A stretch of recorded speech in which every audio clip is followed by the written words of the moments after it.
Audio Jungle.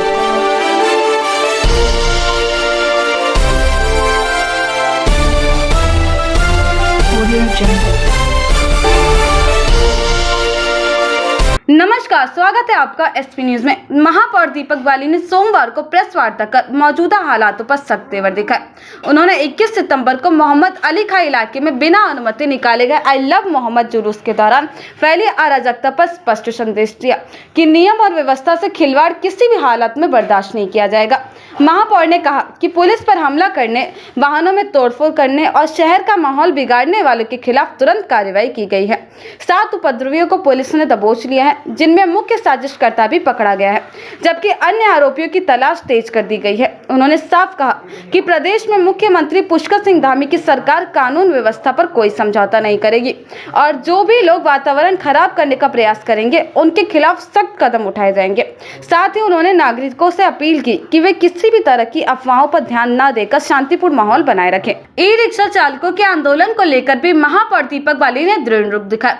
उन्होंने बताया कि फिलहाल नगर में करीब 8,000 ई रिक्शा चल रहे हैं, जबकि पंजीकृत संख्या 4,000 के आसपास ही है। कई लोगों ने बड़े पैमाने पर 100 ई रिक्शा खरीदकर ठेकेदारी का कारोबार बना लिया है, जिससे असंगठित ढंग से संचालन हो रहा है और आम रिक्शा चालक प्रभावित हो रहे हैं। देखिए, जिस तरीके से परसों एक दुर्भाग्यपूर्ण घटना जो है काशीपुर में हुई है, जिसमें कुछ लोगों ने एक भीड़ के साथ इकट्ठा होकर पुलिस पर हमला किया एवं उसके वाहनों को क्षतिग्रस्त किया और अराजकता फैलाने की कोशिश की। तो उससे कुछ भ्रांतियां भी फैली, कुछ माहौल बनाने की कोशिश की गई, भय का माहौल बनाने की। तो मैं काशीपुर की समानी जनता से कहना चाहता हूँ कि माननीय पुष्कर सिंह धामी जी की सरकार में इस तरह के लोगों को और ऐसे कृत्यों को बिल्कुल भी बर्दाश्त नहीं, उत्तराखंड में नहीं किया जाएगा।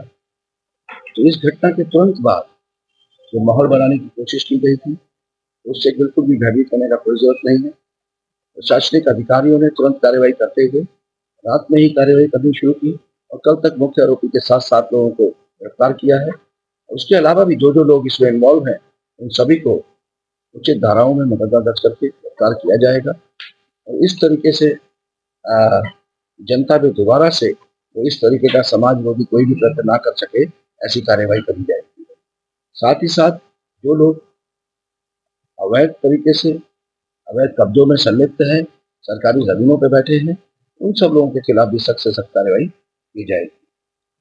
इसके अलावा मैं कहना चाहता हूँ कि नगर निगम आयुक्त के द्वारा एक व्यवस्था को बनाने के लिए, ई रिक्शा संचालकों के परिवारों के लिए भी सुविधाओं को जुटाने के लिए जो एक शुल्क लगाया गया था, तो कल जब वो हड़ताल हो रही थी, लेकिन हमारे प्रशासनिक अधिकारी परसों की घटना में बिजी थे, व्यस्त थे। तो ऐसे में जो हमारे ई रिक्शा चालक भाई हड़ताल में शामिल नहीं होना चाहते थे, उन लोगों के साथ कुछ लोगों ने गुंडागर्दी करके, मारपीट करके उनको ई रिक्शा चलाने से रोका।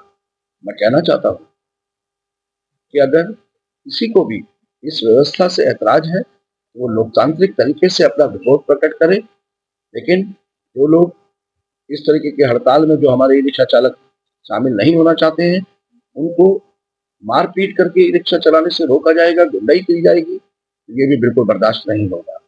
हमने सोचा है कि इस तरीके के जो शुल्क को निर्धारण किया गया है, वो पूरी तरीके से बजट और नियम के साथ ये शुल्क को लगाया गया है। इसके पीछे एक व्यवस्था है पूरी।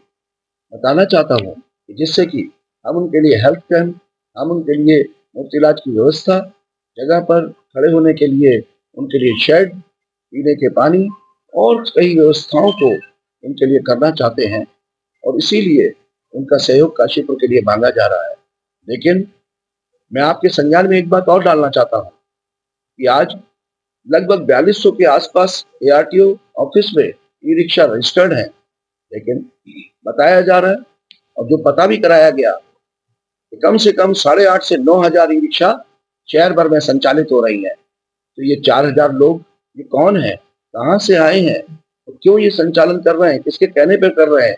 क्योंकि जब इस पर प्रकरण पर पूरा ध्यान दिया गया तो समझ में आया कि बहुत सारे लोगों ने ई रिक्शा चालक जो बेचारा एक ई रिक्शा लेकर अपने परिवार का पालन पोषण करना चाहता है, इस व्यापार, इस रोजगार को भी वो ठेकेदारी की तरफ ले गए और एक आदमी 100 ई रिक्शा लेकर और उसको बाहर से लोगों को बुलवाकर उन ई रिक्शाओं को संचालित करा रहा है। तो ऐसी चीजों पर भी रोक लगे, इसके लिए इस गजट में व्यवस्था की गई है कि एक परिवार से एक ई रिक्शा संचालक के ही रजिस्ट्रेशन होगा, और अगर दूसरा उनका कोई और भी परिवार का सदस्य जो बालिग हो चुका है वो चलाना चाहता है तो उनका रजिस्ट्रेशन भी होगा। लेकिन एक आदमी के नाम से एक से ज्यादा ई रिक्शा का रजिस्ट्रेशन नहीं होगा, जिससे ज्यादा से ज्यादा लोग अपने परिवार का भरण पोषण कर सकें और जो अव्यवस्था फैली हुई है यातायात में भी, उन सब पर एक अंकुश लगाया जा सके। मैं आपके माध्यम से कहना चाहता हूँ कि लोकतांत्रिक विरोध, उसमें कहीं कोई दिक्कत नहीं है, क्योंकि लोकतांत्रिक तरीके से ऐसे ई रिक्शा चालकों के साथ मारपीट करना, गुंडाई करना, ये कृत्य को बिल्कुल भी बर्दाश्त नहीं किया जाएगा। और इसके लिए फिर अगर ऐसा होगा तो उचित संवैधानिक कार्रवाई की जाएगी ऐसे लोगों के खिलाफ।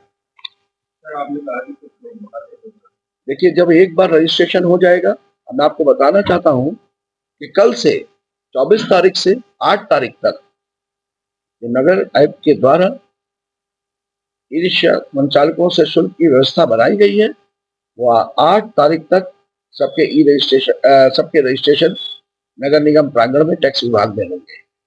उसके बाद तो कोई रजिस्ट्रेशन करना संभव नहीं होगा। तो उसके बाद भी अगर कोई नगर निगम के रजिस्ट्रेशन के बिना अगर ई रिक्शा को संचालित करता है तो संबंधित सभी विभाग के खिलाफ कार्रवाई करेंगे। हाँ, देखिए, मैं बताता हूँ कि अतिक्रमण एक ऐसी बीमारी है जो समाज के कुछ लोग करते हैं, लेकिन पूरे समाज को उससे दिक्कतों का सामना करना पड़ता है।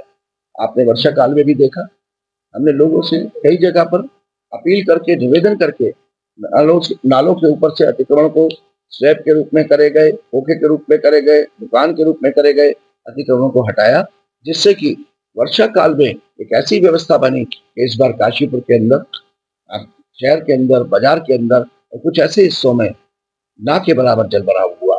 तो अतिक्रमण अगर कोई भी करेगा तो वो हमेशा चलने वाली कार्रवाई है और इसमें कमी की बात नहीं है, इसमें तेजी लाई जाएगी और खास तौर से डालियों के ऊपर जो अतिक्रमण है उसको बिल्कुल भी बर्दाश्त नहीं किया जाएगा।